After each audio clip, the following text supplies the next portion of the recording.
Welcome to This Week, 60 minutes of analytical review of the big stories, topical issues, and all the controversies around the world. I'm Somna Sambu. Our top stories: Nigerian President Muhammadu Buhari medical trip causes outrage as resident doctors begin a nationwide strike, leaving a large number of Nigerians without access to medical care. A stalwart of the ruling All Progressive Congress, Bola Tinubu, advocates policy to tame unemployment insecurity at his colloquium in northwest Nigeria. Plus, British envoy says Nigeria's worsening security situation is a source of concern as the nation needs help. And the first week of the Derek Chauvin trial ends. There have been testimonies from retail staff, ambulance workers, George Floyd's girlfriend, and law enforcement officials. We have analysis coming up.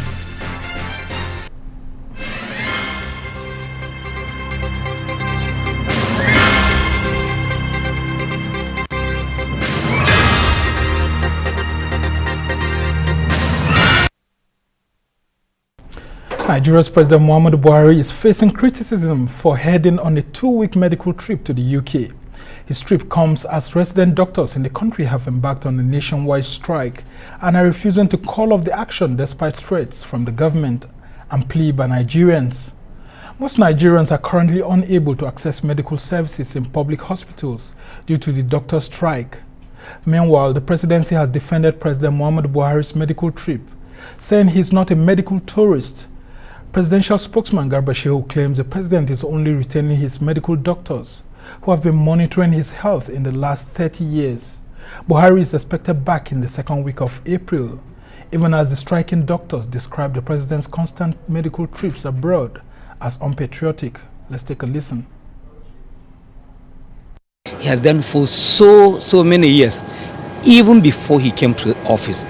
Every year he had appointment with these doctors and he went there to do it. The only anomaly this time around was that COVID prevented this kind of trip throughout 2020. So he has lost some period. The last time he was there, more than 1.5 years back. But so he's using that opportunity to do what is regular. Anything that has to do with health cannot be described as sudden. When it comes, it comes. You know that since the president came back in August 2017 from his medical vacation then, his health has held on very well. Last year it's doubtful whether he went out. So if it is time to do it now, then it's time to do it. For more on these issues, I'm now being joined by Mahmoud Jega, who's a Rise News analyst, and by Tunde Ikpemisho, the Director of Publicity for the Yoruba Leadership and Peace Initiative. Good to have you, gentlemen. Let me start with you, Mahmoud Jega.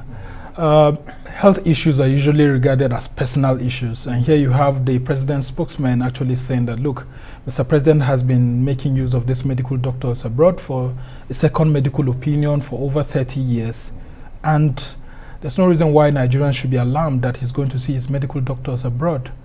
While there's also another segment of criticism that as the leader of the country, he's been unpatriotic by doing that. What's your view?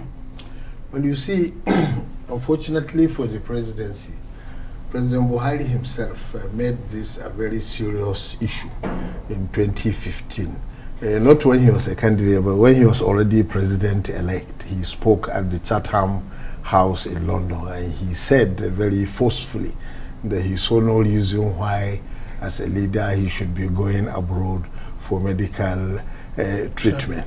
And that's been circulated a lot. It has been circulated a lot. People keep digging up the video and circulating it because it was a firm promise. He was not even a candidate that time. He was already president-elect.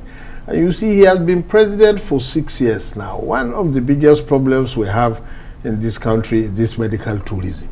All the middle and upper class people are going abroad for medical treatment, and it is very important to drastically reduce, if not to stop it. And in 6 years, you would have expected the government to have initiated the establishment of private medical facilities in this country that can provide the kind of service that people now go to India and Dubai. And in any case, it's very important because many medical conditions, especially traumatic ones like accident, if you have to go to India, there is no time, you know, the damage would have been done. And also the COVID pandemic that we have had since last year has actually brought to the fore the need for this, because things happened that even the wealthiest people could not go abroad.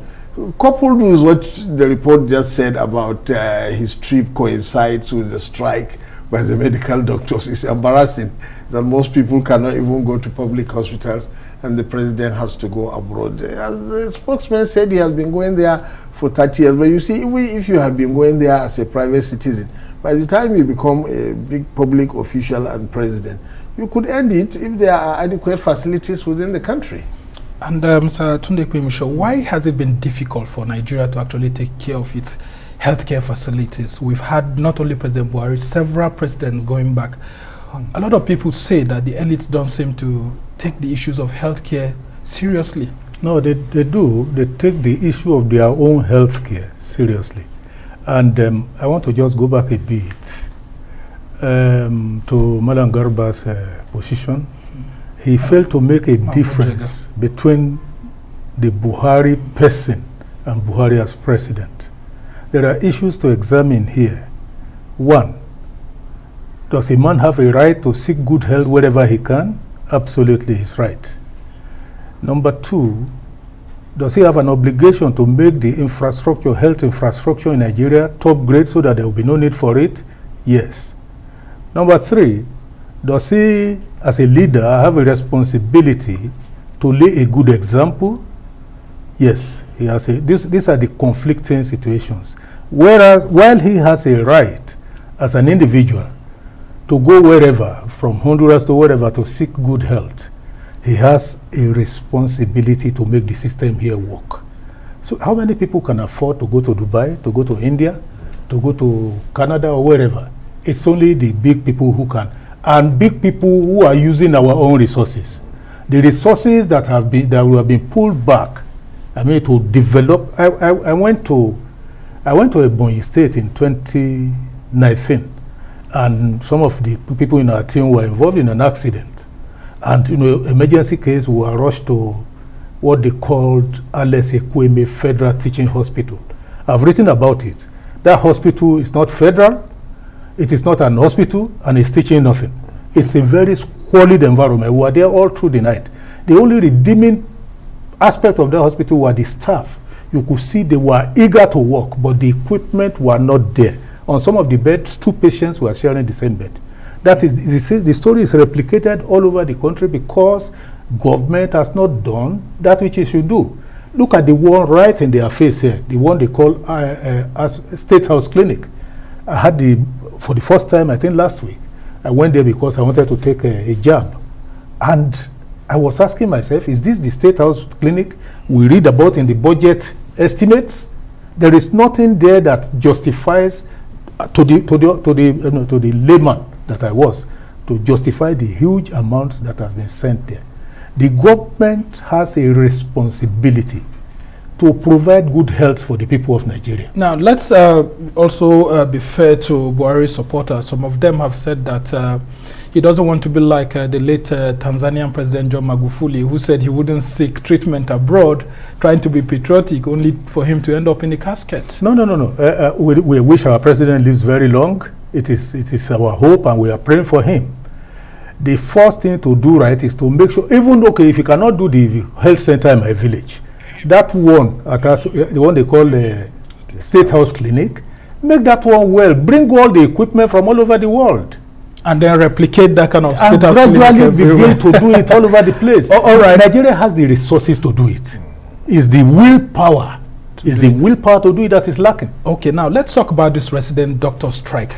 The Minister of Labor and Employment, Chris Ngige, who's also coincidentally a medical doctor, is threatening this doctor, saying that, look, if they don't go back to work, he will invoke the no work, no pay rule. And the medical doctors are saying that their allowances have not been paid, salaries have been owed for 4 months, and then MOUs are being signed and the government is not implementing MOU. Let's have your view on that. Well, Like most Nigerians, I wish that the doctors will use other means of putting pressure to reclaim their rights. Just like we said in the case of us, this business of going on strike every few months is terrible. And you know, the doctor strike is probably even worse because lives are involved here. I mean, many people will lose their lives. Patients are lying in hospitals and suddenly the doctors disappear. I mean, however genuine their case may be. I mean, if I lose my relative in the hospital because the doctor is on strike, honestly, I mean, I will feel very bad about it. I will probably never forgive them. So is that the reason why Ngige is insisting that they must go back to work? Well, unfortunately, Dr. Ngige's tactics in handling strikes is not always the best. Even with some of the doctors I read, they were saying that those are crude tactics that should have given way to modern ways of approach. It's true. I do not support the doctor strike, but also now that it has happened, it is very important for the Minister of Labour to try to handle the situation in a way that we can reach. Yeah, and the Minister has said that just very quickly, that if they do not call off the strike this week, he would actually take action. What your view? Well, let's go back to 1984-85, when Emmanuel Nsan was the Minister of Health under Buhari. Yeah, the doctors went on strike and the government wanted to use strong arm tactics. The long and short of it is that it never works.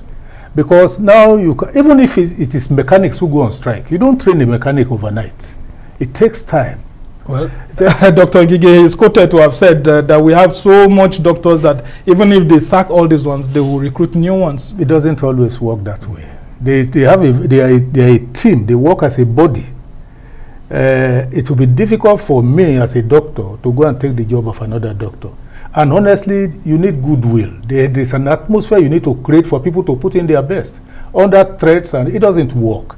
Dr. Ngige will need to review his tactics. All right, we'll just have to go on a break right now. Time for a short break. There's more when we return. Stay with us on Arise News.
Warm welcome back to This Week. I'm Somna Sambu.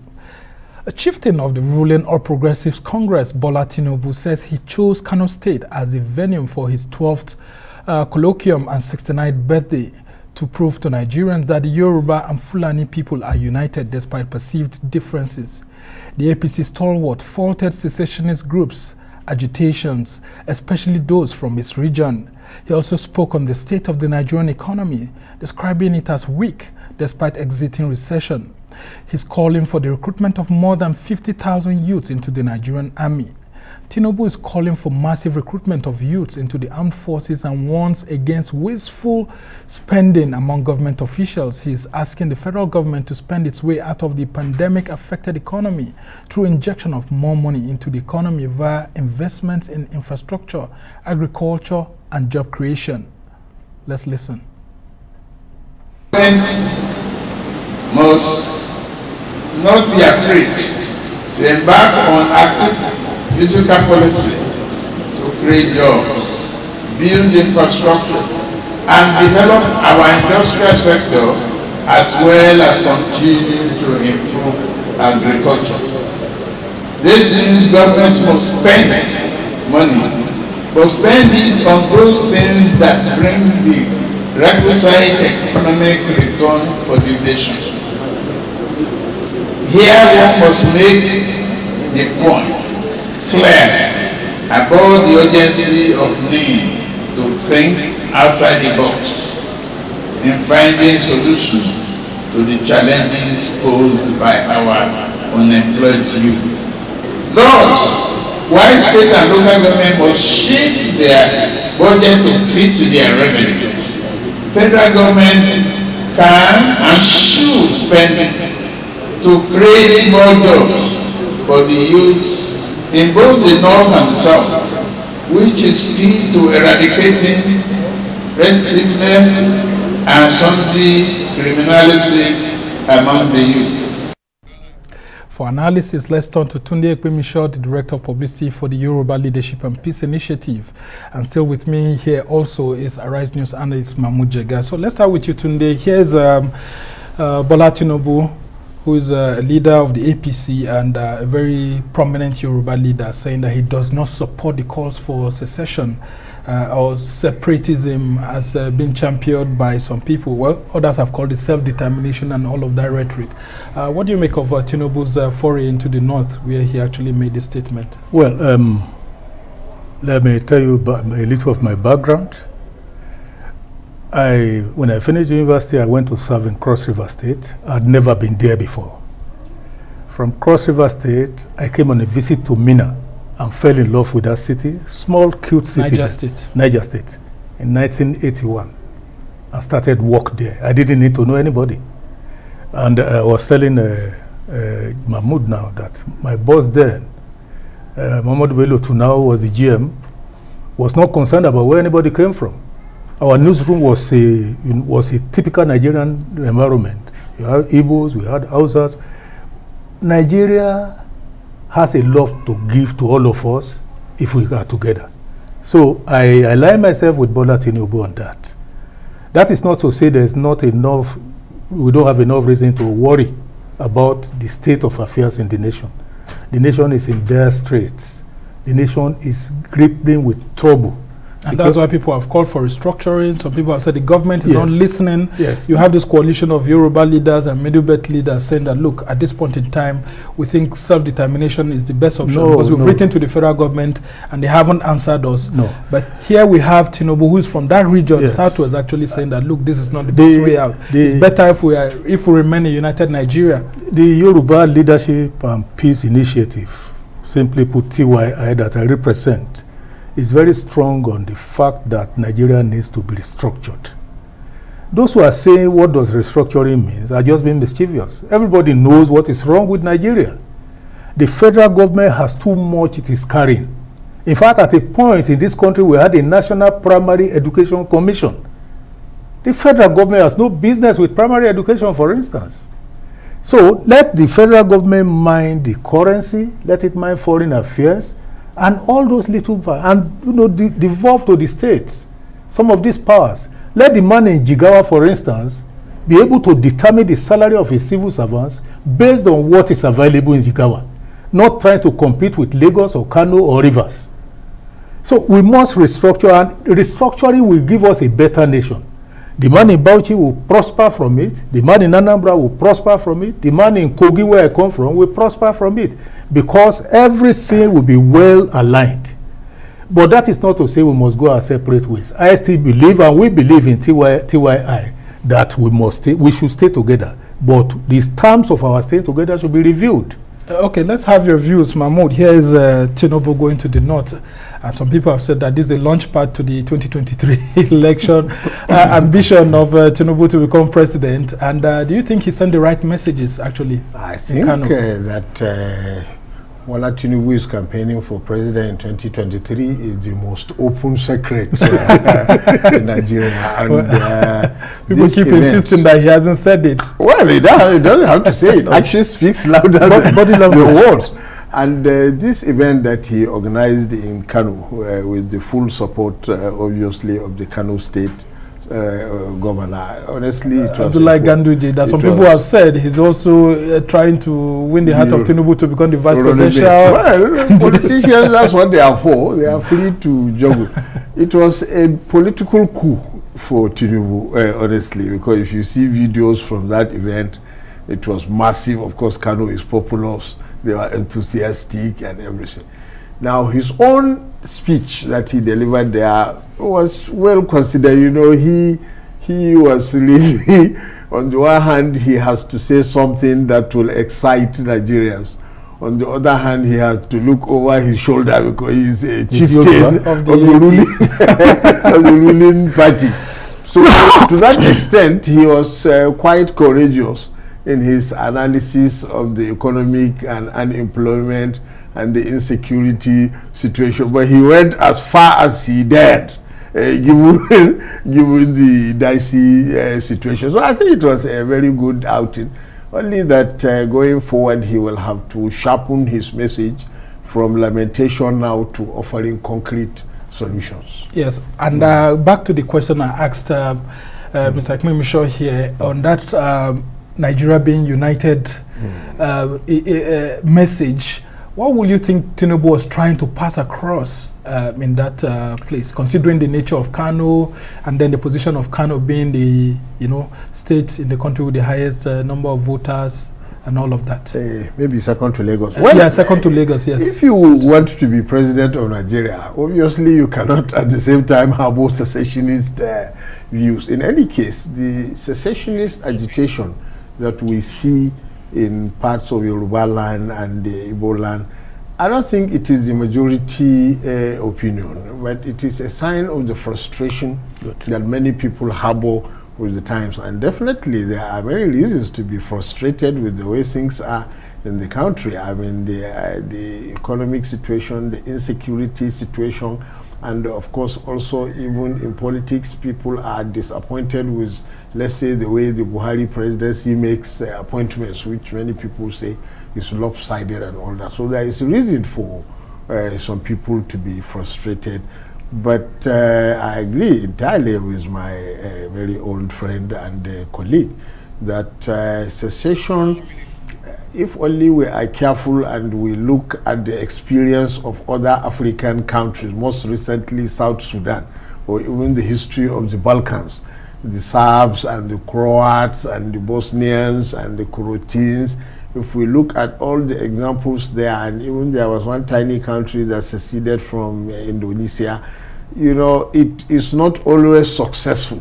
And all the problems that you think you have here in Nigeria might actually become aggravated. just like state creation. You know, when we had the regions, some groups thought that we would be better off if we have our small state. But now we went to the state, and problems that you didn't know about before suddenly appear. Then there is a new minority and a new majority. So we should better think carefully about those problems. Okay. We'll continue this conversation when we come back. Time for a short break. There's more when we return. Stay with us.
Welcome back to This Week, where we hold the best of conversation and analysis.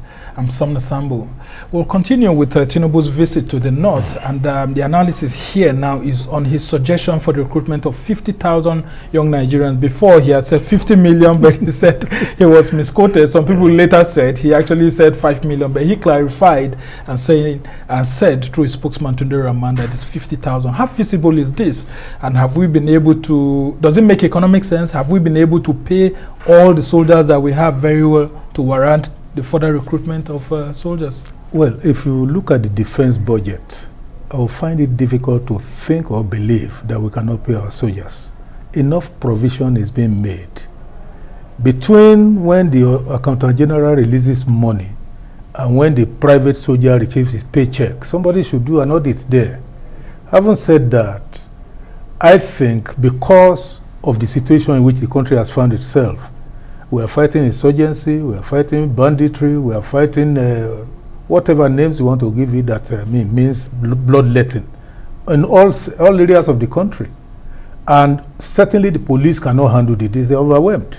So you need more people to do this, because the military is more involved in internal security operations now. You will need more people. And honestly, the country is so blessed. The country is so blessed that whatever, if it is properly managed, there is nothing we want to do that we cannot achieve. There was a time we were doing, in my church, we were doing a program, missionary program to Benin Republic. And we brought them back, and I took them to Daily Times in Ikeja, where I was working. And the journalists there, wow, they couldn't believe. They said, is this structure only for one newspaper or for 10? Because if you go to Benin Republic, small, but Nigeria will do it big. That is how we are programmed. We can pay, and I think we really need more. And I will go further to say that subsequently we should introduce a compulsory military service for every Nigerian child above 18. The way it's done in Israel? Yeah, so that they will have the experience. And what now happens to the NYC program? Isn't it a subtle way of... No. It's a subtle military training. In fact, the NYC hosted groups like NYC from all over the world, sometime here in Abuja, in the Hilton here.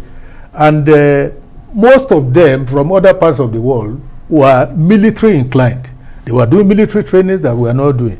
Ultimately, I think the NYC should really transmute into that kind of thing, so that every Nigerian child will go through military service. That gives the country a large reserve in case of external aggression, a large reserve of people you don't need to train too much to get done.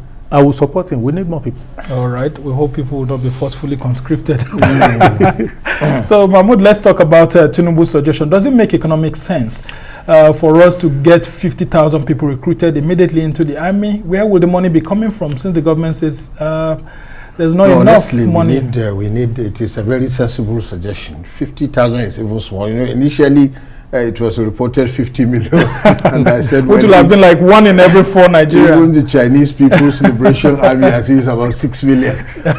But certainly when we clarified and said it is 50,000, I thought it's a very respectable figure, because it does not even take us anywhere near the strength of our military during the Civil War. By the time we finished the Civil War, the Nigerian army was about 250,000. Those of us who are old enough to remember, both the Gawan administration and the Murtala Obasanjo administration had a demobilization program, because the soldiers were too many. They had to train them and send them back into civilian service.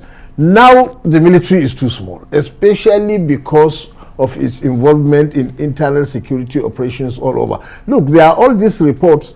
Soldiers that are on duty in fighting insurgents are supposed to be rotated maximum after 6 months. But some have been there for 2 years or more. Obviously, it is because of the manpower shortage. It's not only manpower. They need equipment, they need helicopters and drones and everything, but they certainly need basic manpower. And 50,000 that Tinubu said is a respectable figure. And we should aim, actually, I cannot understand why we didn't do it in the last few years, but we should start now. And one of the things that actually gives me a challenge is that the National Assembly is currently awaiting a supplementary budget from the executive, and the Minister of Finance said that they are still awaiting the input of the military. They've not added their own part to the budget, and it makes it look like we are not in a haste to actually solve this insecurity challenge. It's surprising. How do you think that the military can cue into narratives like this to ensure that we have a budget that caters for this, so that this recruitment can be done very quick? The military should not just cue in, they should lead the way. They were even the ones who should have advocated that, look, the commanders know that they need people. We speak with some of the soldiers, they say, I have not been given a pass to go home for nearly 2 years. Now that's disastrous for morale. So the army should be pushing for more people, just as they are also pushing for more equipment. In the end, I know quality is better than quantity, but there is also a minimum quantity that you need, especially to be able to rotate and to be able to move some units out for rest and refitting. Well, we certainly need I can that. tell you that I've heard those some military men actually saying that there's a lot of politics when it comes to this rotation of soldiers on the battlefield. As some people permanently want to remain in Abuja or in their barracks across the country, not wanting to go close to I want to make a case. theater. I want to make a case for, there is a change in the leadership of the military. Yes. Yeah, I think the new people who are studying the situation, they want to put their imprint into what goes to the National Assembly. If they do this against next year, we'll be ready to box them. Okay, so let's just hope they are still trying to learn the ropes. Well, as security continues to ravage many parts of the country, the British High Commissioner to Nigeria, Christina Lang, has expressed worry at the deteriorating situation, stating that the UK government was keen on helping Nigeria win its fight against insurgency and banditry. Lang said the UK government had been helping the Nigerian military in the areas of training, campaign planning, and how to counter IEDs. She said the recent visit of the UK's Minister of Armed Forces to the country also showed the commitment of the UK government, urging the Nigerian government to be a bit more precise about the support they need from the UK and what the UK can offer. Let's take a listen. All right, we just have to go on right now. Let's analyze what the British are saying at this point in time. They are offering help. They say Nigeria needs help. And one thing that actually touched me when I listened to the British High Commissioner talking and the Armed Forces envoy that came in, is that they said if you go to the northwest, there's banditry. If you go to the northeast, there's insurgency and terrorism. If you go to north central, there's farmer-herder clashes, and you go to the southwest, there are agitations for self-determination, which is new, and then farmer-herder clashes too. You go to the southeast, the agitations for self-determination, which has always been there, and so on. And then you go to south-south, there's militancy, which has, although has been, and then piracy, and then, oil theft and all of that. So it means that Nigeria is actually in is in an informal sort of war at the moment, and it really needs help. Gentlemen, do you think Nigeria needs help from Britain, and what sort of help will the country be asking for? That is the issue. You see, this British minister may be speaking tongue in cheek, because in fairness to all the governments of Nigeria since Yar'Adua and Jonathan's time, when these problems of internal security exploded, they have always been going to the Western countries seeking help, military and associated help, in particular the United States. But they find all kinds of reasons to delay and block the help. Principally, the accusation that our military forces abuse human rights in the course of the anti-insurgency operation. So they use that to deny us some helicopters. Yeah, I remember the Lehi law. Exactly. And all of that was used against the country. It takes so long. Look at this Tucano place. Even when they promised to give at least 3-4 years now, you pay the money, and then you hear next year, third quarter of this year. It takes so long. What surprises me is why our political leaders and military leaders will not turn to other sources that are less cumbersome. Or go to the black market. Not black market, but is that what you're suggesting? Russia, go to the east. Russia, China, and some East European countries, even Brazil and India and Pakistan and Egypt. They make some weapons. Yeah, but there was a time that Nigeria actually started going to Belarus to get not just these weapons, but some sort of training for our special forces and all of that. Including the weapons. They do a lot of machine guns and the armored cars and others. You actually have a choice. The Western countries probably have the best weapons. But if they are not giving it due to all kinds of reasons, then you go to others who are ready to give. So what kind of help should we be asking Britain? There are a lot right of now? international politics, strategic considerations involved in this. But this coming from Britain makes some sense. Many of us believe that Britain at independence packaged Nigeria for failure.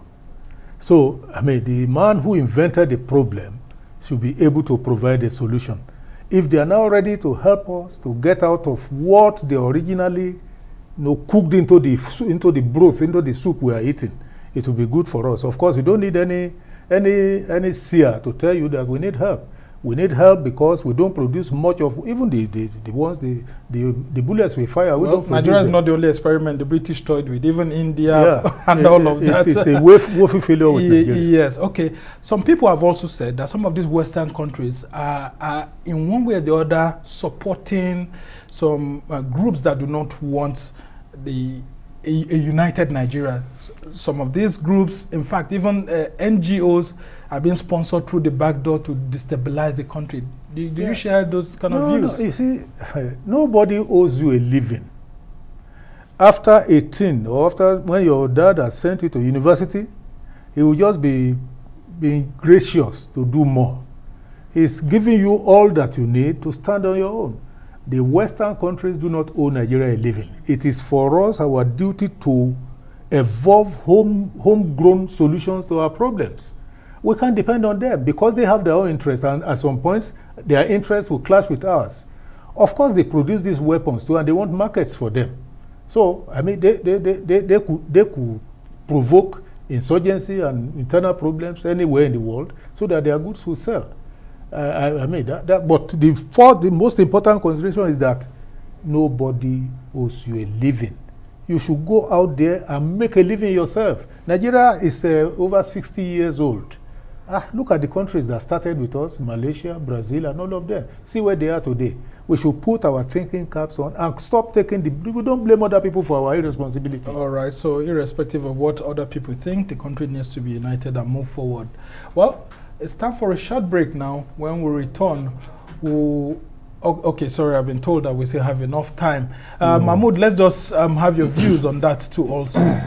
Well, you see, people have been saying this, that the Western countries want to dismember Nigeria and this and that. Personally, I don't believe that. People, even make reference to one paper produced at an American military institution. It turned out to be simulation strategy and study, and people said they are predicting the failure of Nigeria. The problem with the Western societies, they are so complicated that they have some very powerful non-state actors that can do something despite the wishes of the official state. And those ones can cause problems, like Ogatunde mentioned. Some arms merchants may want to provoke warfare in order to deal with weapons. It may not be the British or the American state. As a state. But it could be some NGO, it could be some weapons contractor, it could be an arms dealer, or some religious organization, or any other kind, because they have got very powerful non-state actors in their own countries. But in the end, we are responsible for our own stability. Of course, we don't want meddling, and we do what we can to ward it off. But in the end, we are the one. I mean, some third world countries are more stable than others because they put their act together. But in Nigeria, I don't think we have put our act together. That is why infiltration and subversion is relatively easy. So, but we should still adopt the help that Britain is trying to offer us. Why not? You look at the nature of the help. If it will serve our purposes, by all means, take it. You're welcome. Yes. All right, that's good to hear. Time for a short break now. There's more when we return. Stay with us.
Back to this week where we have the best of analysis and conversations. I'm Somna Sambo and I still have with me in the studio Mahmoud Jega, Rise News analyst, and then Tunde Ekmimisho, and we've been taking a look at all these issues happening across the country.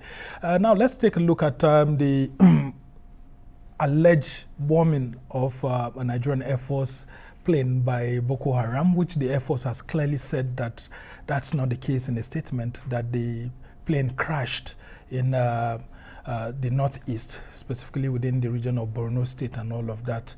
It's a sad situation. The fate of these two pilots remain unknown at this point in time, but from the video released by the terrorist group, we have seen sample of it where it looks like we may have lost those two gentlemen pilots. But as it stands right now, there's no official confirmation. But there's this propaganda video that was circulated by Boko Haram. A lot of Nigerians have been circulating it on social media, but the Air Force has cautioned that that should not be the case because it looks like something actually happened. That jet may have crashed, and then the terrorists went there and did that propaganda video. Mahmoud, let's hear your views on that. Personally, I see reason with what the Air Force said. The video showed some people firing weapons, but not obviously directed in the air or at an aerial target. And certainly the video didn't show any sign that they shot at a plane. It actually looked doctored. Looked like doctored and patched together. Then there is this explosion. Now, if the plane exploded with that ball of fire in mid-air, then how did you have a big chunk of it lying on the ground with its numbers clearly marked in a particular place? In a particular place, you would have scattered over many miles. That's what the Air Force said, and that is certainly true. I remember when Boko Haram alleged some years ago that some of the Chibok girls had been bombed by the Air Force, and they showed pictures. The former Air Force Chief Sadiq Abubakar said, if people had been bombed, you wouldn't have their bodies intact in one place. So Boko Haram made this propaganda video so hurriedly that it really didn't take into consideration some of these fine points. However, the Air Force is still investigating, and as Nigerians, we still expect to hear what exactly happened. Most probably it was some kind of human or technical error. But then, as some people are already saying, too many of these have occurred in the last few years. So we want to know the truth and why they are happening. And Tunde, some people have also questioned the statement by the Nigerian Armed Forces, specifically the Air Force, saying that if it was a crash, how come the pilot didn't communicate back to the control tower and all of that? That it looks like the Air Force is not telling us the whole truth. How can it be that for 2-3 days now, we can't know the fate of these pilots who are some of our very finest? Yeah, I think it's concerning that officers like that are missing for more than 48 hours, and we can't see. And it tells you about the state of our preparedness. It is the day you learn how to walk that you learn how to stand when you fall. I think they have not done well, but I have more to say about people who are deriving joy, spreading this thing, sharing it on social media. Yes, and deriding the Nigerian Armed Forces. No, our armed forces is the symbol of our national existence and unity. So when you put them down, you put our nation down. And more than that, people are involved. At a personal level, we suffer such a loss, and I know what it meant to us. People, human beings, fathers, children are involved in this. You should do it with more empathy. Before you click that button, you think of so many things. What effect will they have on people? And the military, I said, needs our support. Well, the Nigerian military is still Nigerian. Some time ago, we had a problem. We went with, the late Onyeru Bule, who was the Mr. Know-It-All of... and he invited us to Akure. I think I was news editor in the Daily Times then. And he started, blasting all, saying about everything about the media. And when I want to ask, I asked whether he is of the American Navy. because we knew a few things that are wrong with the Navy. The essential truth is that the Nigerian military is Nigerian with all the problems and the troubles. So we need to work with them with empathy and understanding. But the military too should put on its acts. We want more, they should as soon as an event, they must communicate with us. Oh, okay, yeah. And we just have to move on to other issues. Now, one of the things just coming in actually today is the death of Yinka Odumakin, who used to be a spokesman for President Muhammadu Buhari while he was seeking the presidency in around 2011. And then he was a spokesman of Afenifere. I mean, he has always been a pro-democracy activist. We just learned of his death. You have this Yoruba group. What's your view on his death? And, well, I mean, before being a Yoruba man, he's a human being. So a part of me has died. The death of every human being means that the bell is tolling for me. It pains me. I've never met Yinka, but you only have to be blind not to have read about him and his wife. And I sent a message to somebody and I said the only redeeming part of his death is that he has made so much impact. You may not agree all the time with what he's saying, but he is able to come out to say it with forcefully. And the boisterous character comes out in everything he says. And I think he loves Nigeria. He wants a better Nigeria for our children. So for that, I feel a sense of loss. Okay, and Mahmoud, this was someone who was always fronting for the Yoruba interest, but apart from that, he has also shown some signs of nationalism, like when he served as a spokesman with President Buhari. By then, he was still an aspirant trying to seek for this office. He has also been involved in pro-democracy activities and all of that. What's do you remember the late Yinka Odumakin for? Well, you see, our sympathies go to his family and to his associates, and we mourn the loss of any human being, not to mention our compatriot and our colleague in the communications business. However, if truth be told, the record, his legacy in public communication is a bit controversial, because in the last few years as the spokesman of Afenifere, the message that he sends out gives the impression of inter-regional, inter-tribal, ethnic, inter-religious brickbatting, which really helped to heat up matters in the country. He has his own convictions and his own reasons, but you don't expect everybody to be happy at that kind of message. And I hope that going forward, we will all learn lessons and try to be more temperate, not to set our country on fire. All right, we'll just have to move on to other stories too. Now to Minneapolis, where a leading homicide investigator has given testimony in the murder trial of Derek Chauvin, the white former police officer charged in the murder of George Floyd. Derek Chauvin, who put his leg actually on Floyd's neck for more than 9 minutes, has been undergoing trial. Something Lieutenant Zimmerman said he had never been trained to do. Despite more than 35 years of service, he also said once a person was handcuffed, as George Floyd was, the threat to the officer was dropped. Mr. Chauvin denies the charges against him. Let's just take a quick listen to this. Absolutely. What level of force might that be? That would be the top tier, the deadly force. Why? Because of the fact that if your knee is on a person's neck, that can kill him. If you, as an officer, according to the training. Well, for analysis, let me just turn to Mahmoud quickly, because we do not have enough time. What do you make of this trial of Derek Chauvin and the George Floyd death? Well, the trial, as we have been watching live for hours on end on CNN, you see the whole American justice system and American society is also on trial. It is not just that policeman. Look, this video which they have been repeatedly showing, very shocking video. Anybody who watches that, with that policeman putting his knee for 9 minutes on the man's leg, we believe that you are a witness to murder. That's what everybody who watches that video concludes.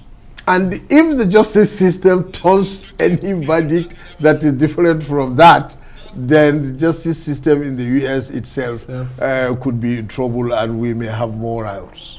All right. Well, we just hope that the trial will end positively with justice being served, despite the challenges being faced and a lot of blacks feeling that at the end there may be a challenge with them getting justice for George Floyd. But the American system, according to a lot of people, have said that the justice system is one that serves it very well. Well, we just want to thank you, Tunde Ikmemisho, for coming on the show, and Mahmoud Jega, thanks so much for being on the show. We just have to go right now.